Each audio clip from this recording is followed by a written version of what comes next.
उसके बाद नंबर 3, वबिज़िल कुर्बा, और अपने रिश्तेदारों के साथ भी अच्छा सलूक करो।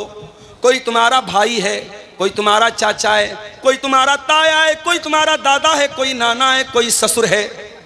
ये जितने रिश्तेदार हैं तुम्हारे, ये रिश्ते तुमने नहीं बनाए, ये रिश्ते अल्लाह ताला ने बनाए हैं।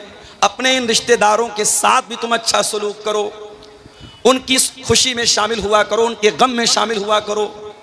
कुछ नहीं कर सकते तो कम से कम मीठे अल्फाज बोल दिया करो, ताकि उनके दिल को खुशी मिल जाए, उनके दिल को तसल्ली मिल जाए। अल्लाह के नबी के पास एक आदमी आया, उसने कहा, अल्लाह के नबी, मेरे कुछ रिश्तेदार हैं, मैं उनके साथ अच्छा सलूक करता हूँ, लेकिन वो मेरे साथ बुरा सलूक करते हैं। मैं उनके साथ नरमी का व्यवहार करता हूँ, वो मेरे साथ बदतमीजी करते हैं। अय अल्लाह के नबी, मुझे क्या करना चाहिए? आपने फरमाया, जैसा तुम बयान कर रहे हो, जैसा तुम बता रहे हो, अगर तुम अपने रिश्तेदारों के साथ ऐसा ही कर रहे हो, फकअन्नमा तुसिफ़ुहुमुल मल्ला, तो तुम उनके मुंह में जहन्नम की आग की राख भर रहे हो। यानी तुम तो अच्छा काम कर रहे हो, लेकिन वो बदतमीजी करके, वो गलत काम करके, वो तुम्हारे साथ गलत सलूक करके अपने आप को जहन्नम का हकदार बना रहे हैं। उसके बाद अल्लाह के नबी ने फरमाया, ऐ मेरे सहाबी, तुम जब तक अपने रिश्तेदार की मदद करते रहोगे, उसका सपोर्ट करते रहोगे, उसके साथ अच्छा सलूक करते रहोगे, अल्लाह का एक फरिश्ता हर वक्त तुम्हारे साथ रहेगा, तुम्हारी मदद करेगा। इसलिए मेरे भाइयों, रिश्तेदारों के साथ अच्छा सलूक किया करो। जब आप दान देने के लिए निकलें, जब आप ज़कात बांटने के लिए निकलें, जब आप गरीबों की मदद करने के लिए निकलें, तो पहले नजर दौड़ाओ कि मेरे रिश्तेदारों में, मेरे खानदान में, मेरे करीब के लोगों में कहीं ऐसा तो नहीं कि कोई ज़कात का हकदार है, कोई सदका खैरात का हकदार है, कोई मदद का हकदार है, कोई ऐसा है कि हम उसकी सहायता कर सकते हैं, उसकी मदद कर सकते हैं। अगर कोई रिश्तेदार है तो पहले उसकी मदद करो। अल्लाह के प्यारे नबी फरमाते हैं, अस्सदक़तु अला ज़िर्रहिम सिंतान, रिश्तेदार को सदका करने से, रिश्तेदार को दान देने से डबल सवाब मिलेगा। सदक़तुन वसिलतुन, सदका का सवाब भी मिलेगा, दान देने का सवाब भी मिलेगा, और रिश्तेदारी को जोड़ने का भी सवाब मिलेगा। आप लोग तो गांव के रहने वाले हैं, गांव में तो अभी भी बहुत अच्छे हालात हैं, शहर के हालात बहुत बुरे हैं।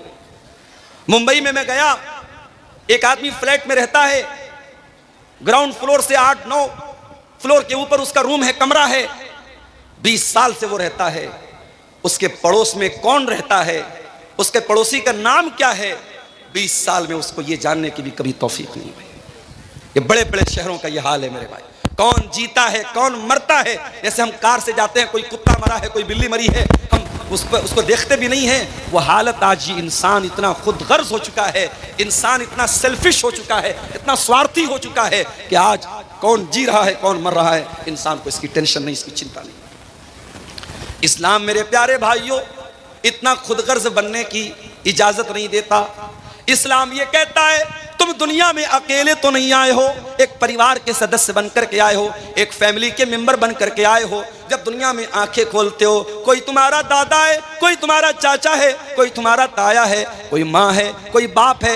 इन रिश्तों के बीच में तुम आए हो, इन रिश्तों की कदर किया करो, इन रिश्तेदारों के साथ हमेशा रिश्ता जोड़ा करो।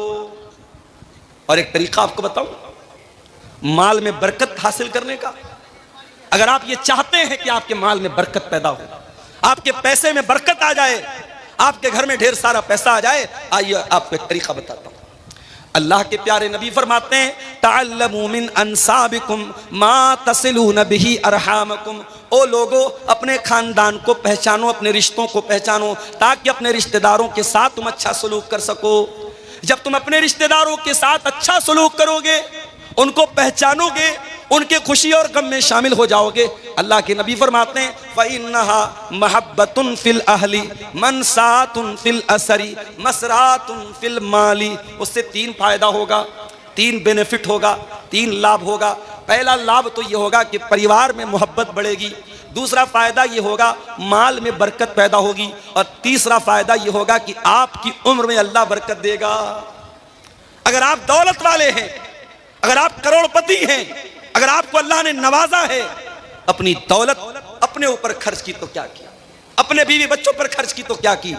दौलत का सही इस्तेमाल तो यह है, अपने बाल बच्चों की जरूरत पूरी करने के बाद अपनी ज़रूरत पूरी करने के बाद हम ये देखें हमारे रिश्तेदारों में कौन है जो हमारी मदद का हकदार है, और आगे बढ़ करके किसी गरीब की लड़की की शादी करा दें, किसी का घर टूट रहा है उसका टूटा हुआ घर बना दें, किसी की मदद कर दें। मेरे प्यारे साथियों, ये तीसरा हक है जो अल्लाह ताला ने इस आयत में बयान किया, वह बिज़िल कुर्बा, अपने रिश्तेदारों के साथ भी तुम अच्छा सुनो।